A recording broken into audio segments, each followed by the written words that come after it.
Vamos falar algo sobre Amanda. Ela recentemente mandou isso no canal, no Shorts.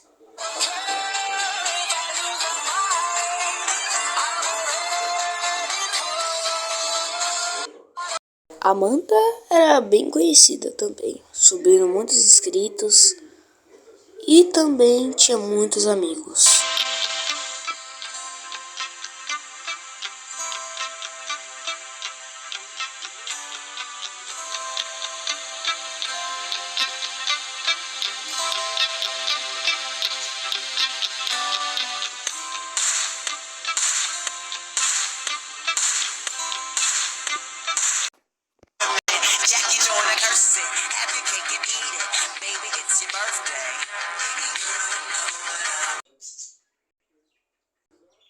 E aqui foi aonde a gente se conheceu.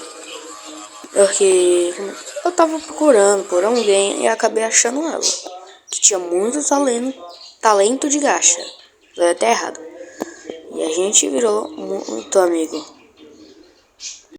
Uma amiga, a Sara, gostava muito da Amanda. E depois, quando que eu olhei o canal da Sara, ela deletou o canal. Bem, eu vi os vídeos falando que ela ia desistir por causa que ela tem escola, ela tem essas coisas, que não dá pra fazer vídeo todo dia no gacha. Voltando a falar da Amanda. Bem, o que é que ela fez? Pode ser também uma pegadinha, mas com certeza ela não faria isso, porque isso daí é muito pesado, né? Mas a gente nunca vai se esquecer dela, nunca nos vídeos. Ela pode abandonar o canal, mas nunca vamos se esquecer dela todos os dias que ela participou do meu canal, as pessoas que gostam dela. Então, espero que ela volte um canal, faz outro canal, a gente continuar. Porque o motivo pessoal eu não sei. Mas o motivo pessoal dela eu não posso saber, ninguém pode saber porque é pessoal, claro. Mas pode estar relacionado a alguma coisa da família, né? Também. Pode estar relacionado a isso também.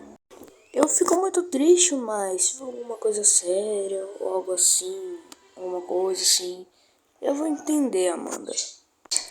Mas então isso foi o vídeo. Mas não vamos se esquecer dela.